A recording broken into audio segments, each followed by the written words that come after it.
Hello students, today we will cover the fourth and the final part of our chapter metals and non-metals. छोटा सा part है which is the corrosion of metals. corrosion के बारे में हमने chapter number 1 में भी पढ़ा था oxidation के अंदर, and we will revise those concepts. Definition क्या होती है corrosion की? That when a metal is attacked by substances around it, जो कि atmosphere में present रहते हैं such as moisture, acids, etc. It is said to corrode and this process is called as corrosion.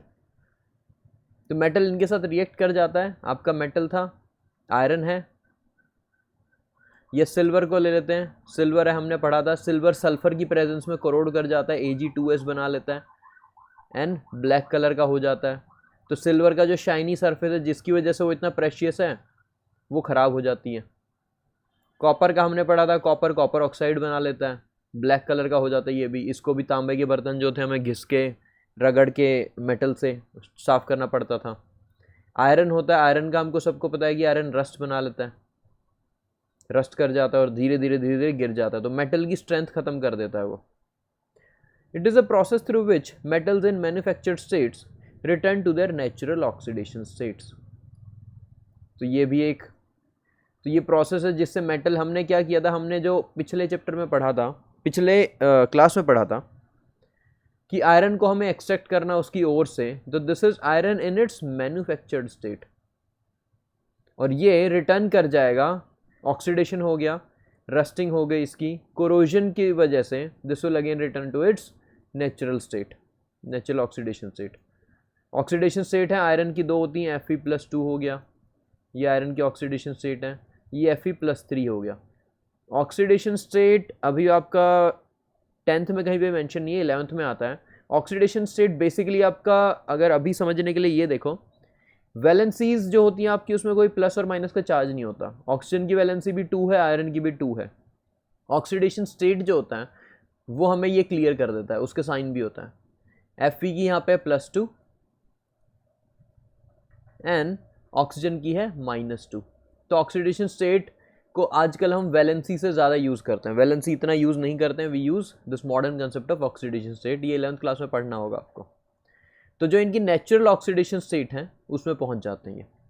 This process is an oxidation reduction reaction in which the metal is being oxidised by its surroundings. तो metal का oxidation हो रहा है. यहाँ पे देखा आपने, copper CuO बन गया, कॉपर से ऑक्सीजन का रिएक्ट करके CuO बन गया. एंड रिडक्शन हमने देखा था, ऑक्सीडेशन हमने ये भी देखा था कि लूजिंग ऑफ इलेक्ट्रॉन्स को भी हम ऑक्सीडेशन बोलते हैं. ये भी चैप्टर 1 में हमने कवर किया था ऑक्सीडेशन रिडक्शन के अंदर. तो मेटल्स हमारे सारे के सारे, उनकी टेंडेंसी है ऑक्सीडाइज होने की by losing their electrons. Na2O देखा था हमने, Na2 ऑक्सीडेशन होके बना है Na का, ये Na0 है यहाँ पे और यहाँ पे Na+2 की फॉर्म में इधर. तो this is getting oxidise. Na has actually, +1 की फॉर्म में, Na has actually lost an electron. तो ये डेफिनेशन हो गया. एग्जाम्पल देखते हैं फिर से, ये जो हमने फर्स्ट चैप्टर में भी देखे थे कोरोजन में, रिपीट करते हैं. Silver reacts with sulphur in the air to form black coating of Ag2S. Copper reacts with moist CO2 and gains a green coat due to the formation of copper carbonate. और इसको हम बोलते थे वर्डिग्री. वर्डिग्री के coin भी थे, हमने दिखाए थे चैप्टर 1 के जो वीडियोज उनमें आपको दिख जाएंगे. Iron when exposed to water and oxygen gets oxidized and acquires a coating of brown flaky substance known as rust. तो रस्टिंग और कोरोजन में बहुत ज़्यादा डिफरेंस है, ये देख लेना आप. ये मैंने पहले ही मेंशन किया था. रस्टिंग होती है ओनली एंड ओनली आयरन की, कोरोजन होती है बाकी सारे मेटल्स की इंक्लूडिंग आयरन. तो rusting is a special case of corrosion which is the corrosion of iron. Having a formula approximately of Fe2O3.3/2H2O, या फिर हम ऐसे भी लिखते हैं Fe2O3.XH2O. तो जो आयरन होता है इसमें वाटर ऑफ क्रिस्टलाइजेशन होता है रस्ट के अंदर. दैट्स वाई आयरन को रस्ट करने के लिए बोथ ऑक्सीजन एंड वाटर की रिक्वायरमेंट होती है. सिर्फ ऑक्सीजन या सिर्फ वाटर आप दोगे, वाटर में अगर ऑक्सीजन नहीं होगा, डिजॉल्व ऑक्सीजन नहीं होगा, तो आयरन रस्ट नहीं करने वाला है. एंड इसके लिए आपने वहाँ पे आपकी उसमें बुक में एक एक्सपेरिमेंट भी दे रखा है. एक्सपेरिमेंट क्या है, उन्होंने 3 केस लिए हैं. केस नंबर 1 में उन्होंने क्या किया है, आयरन नेल लिया है और आयरन नेल को वाटर में डाला हुआ है और ऊपर से ओपन कर रखा है। This is your case number 1। Case number 2 में क्या है? केस नंबर 2 में आपका यहाँ पे वाटर है जिसको बॉईल करके उससे सारी ऑक्सीजन निकाल दी और उसके ऊपर यहाँ पे हमने वैसलीन लगा दी सो दैट ये जो बाकी एयर है उससे कांटेक्ट में ना आए और इसको सील कर दिया हमने, और इसके अंदर आयरन नेल है। तो ये प्योर वाटर है, इसके अंदर ऑक्सीजन नहीं है, ये पूरा पैक्ड है क्योंकि हमने बॉयल करके जो डिजॉल्व ऑक्सीजन थी वो निकाल दी थी। एंड तीसरा जो केस है, तीसरे केस में मेरा क्या है? सील्ड पैक है मेरा और इससे मैंने मॉइस्चर सारा एब्जॉर्ब करवा रखा है और सिर्फ आयरन नेल रखी हुई है एटमॉस्फेयर में। There is no moisture here, moisture absorption के लिए मैंने यहाँ पे रख दिया है, ठीक है। सॉल्ट वगैरह कुछ रख देंगे जिससे वाटर जो एब्जॉर्ब हो, वो जो वाटर होगा सारा एब्जॉर्ब कर लेगा। तो केस नंबर 1 हो गया, केस नंबर 2 हो गया, केस नंबर 3 हो गया। केस नंबर 1 में आपका H2O भी है एंड ऑक्सीजन भी है। केस नंबर 2 में ओनली वाटर है, नो ऑक्सीजन। केस नंबर 3 में आपकी ऑक्सीजन है बट वाटर नहीं है। तो रस्टिंग हम देखते हैं कि rusting only and only case 1 में होने वाला है आयरन नेल का। केस 2 एंड केस 3 में रस्टिंग नहीं होगा। तो this is an experiment if they want to ask you कि शो एन एक्सपेरिमेंट जिससे हमें ये पता लग जाए कि आयरन को रस्टिंग के लिए बोथ वाटर एंड ऑक्सीजन की रिक्वायरमेंट होती है। एनसीईआरटी में होगा, एनसीईआरटी में पढ़ लेना। And this goes without saying, NCERT आपको पढ़ती रहनी है। एनसीईआरटी के अंदर आप जो भी इंपॉर्टेंट चीज़ें वो अंडरलाइन कर लो। मोस्टली डेफिनेशन मैंने यहाँ कवर करवा दी हैं, एक्स्ट्रा भी पढ़ा दिया इसमें काफ़ी सारा, but keep covering that, keep reading that, that is your base source material. And उसके जो बीच के क्वेश्चन है वो भी करते रहना एनसीईआरटी के। Now the next topic is कि कोरोजन जो है, कोरोजन मेरा अनफेवरेबल है, मेरे मेटल को इरोड कर रहा है, तो इसकी प्रिवेंशन कैसे कैसे कर सकते हैं? प्रिवेंशन के मेथड है, कुछ तो सिंपल फिजिकल मेथड है, for example painting, oiling, greasing, ये करते हैं अपने मेटल को प्रोटेक्ट करने के लिए। आपके जो बेंचेस वगैरह होंगे घर पे भी देख लेना, स्कूल में देख लेना, उन पे पेंट कर रखा होता है। या पापा क्या करते हैं, अपनी जो मशीनरी होती है उसमें ऑयलिंग कर देते हैं उसकी, या ग्रीसिंग कर देते हैं। तो वो कोरोजन को प्रिवेंट करने के लिए की जाती है। बिकॉज पेंट, ऑयल, ग्रीस क्या होगा, आपके मेटल के ऊपर एक लेयर बना लेगा एंड ये लेयर उसको प्रोटेक्ट करने वाली है। Because oil and grease they are water repelling, water इनमें डिजॉल्व नहीं होता, वाटर में ये डिजॉल्व नहीं होते, तो इस पर वाटर नहीं आएगा कॉन्टैक्ट में। सेकेंड प्रोसेस इज गैल्वेनाइजेशन, इसको पढ़ेंगे। गैल्वेनाइजेशन में हम क्या करते हैं, जिंक की कोटिंग चढ़ा देते हैं अपने मेटल के ऊपर। Third is Chrome plating. Chrome plating आपने देखी होगी, जो कार्स वगैरह हैं, कार के आगे मिरर हो गए, पीछे ये वो आजकल क्रोम प्लेटिंग वो शाइनी एकदम कर देते हैं, बाइक होती है तो आप क्रोम की प्लेट करवा सकते हैं। देन एनोडाइजिंग देखेंगे एंड मेकिंग अलॉयज देखेंगे। तो 1 by 1 इनको कवर करते हैं। This one is very simple physical methods. We will move on to galvanization. तो galvanization is the process of applying a protective zinc coating to steel or iron by dipping the iron article in molten zinc to prevent rusting. Zinc rusting को कैसे prevent करेगा? Zinc तो खुद भी rust कर जाता है, जिंक ZnO बना लेगा ऑक्सीजन के साथ रिएक्ट करके। बट वी हैव रेड कि जिंक की जो ऑक्साइड की लेयर होती है, it is very protective in nature. Zinc की अगर ऑक्साइड की लेयर बन गई, लेट से नीचे आपका ये मेटल है, आयरन है, और ऊपर आपने यहाँ पे जिंक बना दिया एंड जिंक रिएक्ट कर गया, ZnO बना लिया उसने। This ZnO is a protective layer जो कि अंदर वाले मेटल को कोरोड होने से रोकेगा। इसका एक और फायदा होता है, लेट से ऊपर की जो जिंक की लेयर वो स्क्रैच आ गया, उसमें स्क्रैच पड़ गया, थोड़ा सा माइन्यूट स्क्रैच हो गया एंड नीचे वाली आयरन की लेयर एक्सपोज हो गई है। बट स्टिल स्क्रैच होने के बाद भी आयरन वाली सरफेस कोरोड नहीं होने वाली है in galvanization. Galvanize iron does not corrode even if the zinc layer is scratched. ऐसा क्यों? Because we know reactivity series में zinc is more reactive than iron. यहाँ पे अगर ऑक्सीजन या वाटर कुछ भी आएगा यहाँ पे, वो उसके पास दो ऑप्शन है, either it will react with zinc or either it will react with water. Zinc being more reactive, ये जो ऑक्सीजन यहाँ पे बीच में भी है वो जिंक से रिएक्ट कर जाएगा। तो आयरन हमारा उसके स्क्रैच लगने के बाद भी काफ़ी देर तक प्रोटेक्टेड रहता है। तो it is a process of applying a protective zinc coating to steel or iron by dipping the article in molten zinc to prevent rusting. This zinc coating protects the underlying steel or iron It corrodes first and forms a protective layer of ZnO which prevents further corrosion. Even if it gets scratched, the iron does not get corroded easily as more reactive zinc is present nearby which will react with oxygen first and protect the iron further. तो ये हो गया मेरा galvanization. Second one is chrome plating. The chrome plating is also similar to galvanization, but molten chrome में हम dip नहीं करते हैं, हम इलेक्ट्रोप्लेटिंग का यूज़ करते हैं. कैथोड एनोड बनाएंगे और क्रोम हमारा डिपॉजिट हो जाएगा आयरन के ऊपर, उस तरीके से डिपॉजिट करवा देंगे. Instead of a zinc layer it is a technique of electroplating a thin layer of chromium on to a metal object. The chrome layer can be decorative, provide corrosion resistance and ease the cleaning process. तो ये shiny होता है, अच्छा दिखता है जो Chrome है, साफ़ करने में इसको ईजी रहता है एंड कोरोजन रेजिस्टेंस भी होता है ये. तो कोरोजन रेजिस्टेंस जो अंदर का आपका स्टील या अंदर का जो आयरन होगा उसके ऊपर एक प्रोटेक्टिव लेयर आ गई आपकी.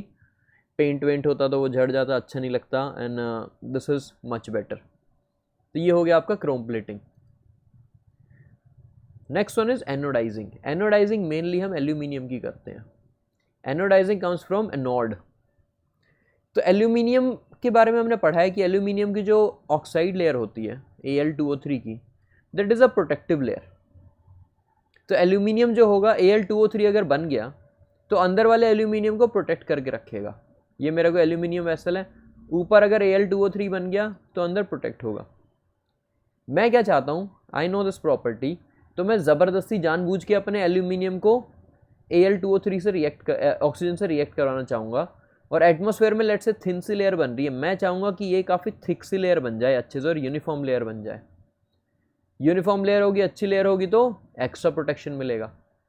तो मैं जानबूझ के ऑक्सीजन का कोरोजन इसका एल्यूमिनियम का कोरोजन करा दूंगा बस ऊपर वाली सरफेस का, बिकॉज इसकी ये जो लेयर है Al2O3 की, दिस इज प्रोटेक्टिव. तो देखते हैं. Aluminium oxide acts as a protective layer on aluminium objects and prevents further corrosion. Aluminium articles are anodized using electrolysis to form a thick layer of the protective Al2O3 which protects them from further corrosion. इसका process क्या है, process diagram से समझते हैं. तो मुझे aluminium है मेरा, दिस इज माई एल्यूमिनियम.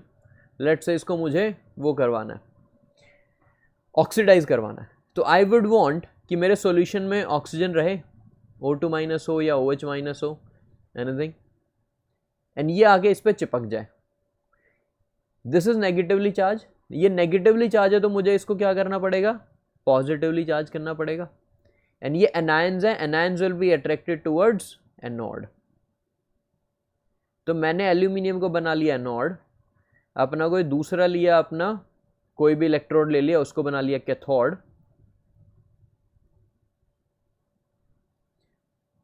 तो एनोड के लिए पॉजिटिव चार्ज है, ये हो गया. बैटरी बाद में लगाएंगे आफ्टर डिसाइडिंग कि कौन सा एनोड है कौन सा कैथोड है. तो फर्स्ट ये डिसाइड किया मैंने. देन मुझे इसमें इलेक्ट्रोलाइट चाहिए. इलेक्ट्रोलाइट में सिंपली क्या ले लूँगा, हमने वाटर का पढ़ा था, वाटर के इलेक्ट्रोलिसिस में भी तो ऑक्सीजन आती थी, OH माइनस था और एक साइड H प्लस था. तो मैं इसमें वाटर ले लूँगा. But pure water does not conduct electricity because it has no charge particles. तो इसलिए मैं इसमें थोड़ा सा डाइल्यूट HCl या डाइल्यूट H2SO4 भी डाल दूँगा ताकि इलेक्ट्रिसिटी फ्लो करने लग जाए. और होगा क्या, ये एनोड है, एल्यूमिनियम को मैंने एनोड बनाया. दिस एनोड, एनायन सारे अट्रैक्ट होने वाले इसकी तरफ, पॉजिटिव चार्ज है. और यहाँ पे जाके क्या होगा, ये पॉजिटिव चार्ज है, ऑक्सीजन के इलेक्ट्रॉन को छीन लेगा. ये O2 minus will lose its electron to form O2. 2 अगर ये होंगे तो एक O2 बन जाएगा, प्लस 4 इलेक्ट्रॉन चले जाएंगे. 4 इलेक्ट्रॉन से सर्किट कंप्लीट कर लेगा अपना, इसके अंदर पॉजिटिव चार्ज के अंदर घुस जाएंगे. जो ऑक्सीजन बना मेरा, ऑक्सीजन क्या करेगा, वो जाके एल्यूमिनियम के साथ रिएक्ट कर लेगा. तो मैंने यहाँ पे एक थिक कोटिंग ऑफ Al2O3 बनवा ली जो कि मेरी प्रोटेक्टिव लेयर है which will prevent the inner metal from getting oxidise. तो यहाँ देखो, a clean aluminium article is made the anode and dilute H2SO4 is taken as the electrolyte in water. HCl ले लो, H2SO4 ले लो, dilute लेना है. The oxygen gas is evolved at the anode and reacts with aluminium to make a thicker protective oxide layer. The oxide layer can be dyed easily to give aluminium articles an attractive finish. तो इसके ऊपर colouring भी बहुत ज़्यादा easy होती है. तो this is the anodizing part. Anodizing of aluminium हमारा, this is another way of preventing corrosion of aluminium. तो हम जानबूझ के इसके ऊपर Al2O3 करवा देते हैं। ऑक्सीजन चिपकवाने के लिए मुझे ये कर दिया मैंने, ठीक है, इसको एनोड बना दिया। Last one is alloying. Alloy क्या होता है? एलॉय हमने 9th क्लास में भी देखे थे, सॉल्यूशंस में थे हमारे, होमोजीनियस मिक्सचर होते हैं। An alloy is a homogeneous mixture of metals और वन और more metals with a non metal. It can improve the properties of metals. जैसे लास्ट क्लास में मैंने आपको ब्रॉन्ज के बारे में बताया था, ब्रॉन्ज एज सिविलाइजेशन। ना bronze is better than copper, तो हमने कॉपर को फ्यूज़ किया अपना टिन से and we made bronze which is stronger. It is prepared by first melting the primary metal and then dissolving the other elements in it in definite proportions. तो ये इसका process है, होता क्या है और बनता कैसे है। नेक्स्ट प्रॉपर्टीज देखते हैं थोड़ा अलॉयज की। The electrical conductivity and melting point of N alloy is less than that of pure metal from it which it is made. तो ये इंपॉर्टेंट पॉइंट है। आपने अलॉय बनाया दो मेटल का, लेट्स से आपने कॉपर का, दो अलॉय हैं हमारे यहाँ पे पढ़ रहे हैं हम, copper and zinc will make bronze, ठीक है, कॉपर प्लस जिंक, ठीक है, copper and zinc will make brass, sorry, and copper and tin will make bronze. ये दोनों है। कॉपर हमें पता है it is very very good conductor of electricity and heat, but दोनों आपके ब्रास एंड ब्रॉन्ज जो हैं they are not that good of a conductor of electricity. और इसको याद करने का एक तरीका है, कॉपर आपका कॉमन है Zn वाला, ब्रॉन्ज में Z है तो यहाँ पे Z नहीं है, ब्रास में Sn यहाँ पे S है, उल्टा है यहाँ पे, ये देख लेना, जिसमें Z यहाँ पे है, जिंक है, उधर ब्रास आ जाएगा, इधर टिन Sn है, उधर Zd आ जाएगा। तो ये इस तरीके से आप उल्टा याद कर लेना। तो brass is an alloy of copper and zinc, bronze is an alloy on copper and tin, they are not good conductor of electricity. Similarly, solder जो है it is an alloy of lead and tin. It has a very low melting point and is used for welding electrical wires together.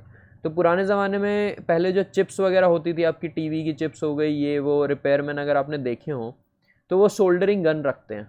Solder metal होता है, उसको थोड़ा सा heat करते हैं, circuits वगैरह जो होते हैं यहाँ पर सर्किट हो गए, उनमें आपस में बीच में मुझे कनेक्शन करना है, तो सोल्डरिंग का वायर रहता है एक लेड एंड टिन का, उसको आप थोड़ा सा हीट करोगे मेल्ट कर जाएगा, मेल्ट करके आपने यहाँ पे डाल दिया, उसको अपने कनेक्शन लगा दिया, लेट्स से यहाँ आपने थोड़ा सा कनेक्शन लगा दिया और ये साथ के साथ सॉलिडिफाई हो गया।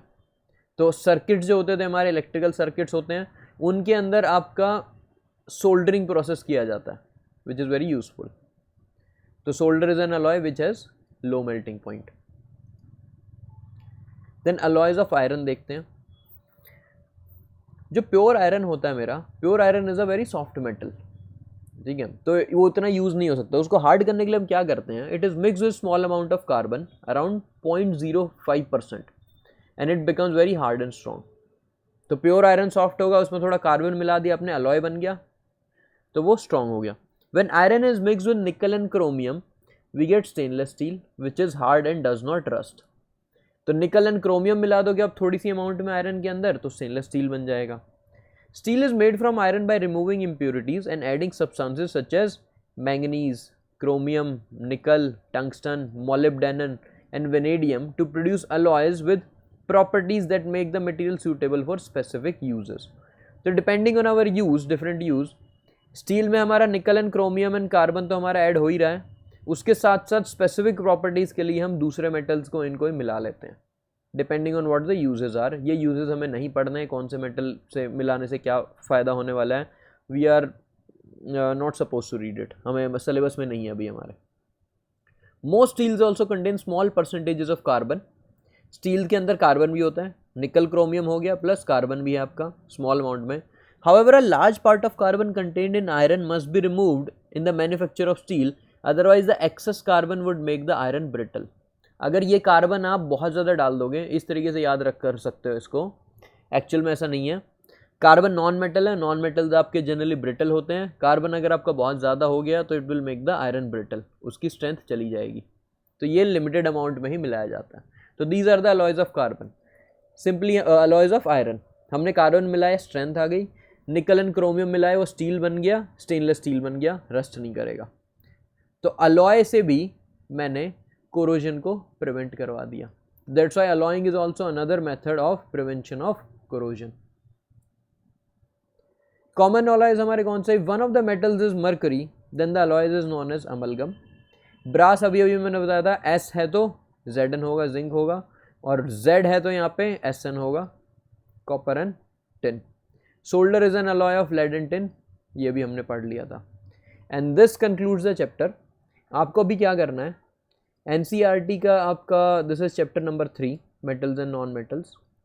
ये चैप्टर नंबर 3 आपको पूरा रीडिंग करना है एंड उसके बाद इसके सारे के सारे क्वेश्चंस करने हैं, एक्सरसाइज के भी, और जो इन चैप्टर क्वेश्चंस हैं अंदर भी हैं वो वाले भी करने हैं. तो ये सारा का सारा आपका होमवर्क हो जाएगा. This chapter is done. Next time we will start chapter number 4 which is carbon, which is very important and थोड़ा सा बड़ा चैप्टर है ये, एंड इसके अंदर नेक्स्ट क्लास में देखेंगे. Okay, thank you students.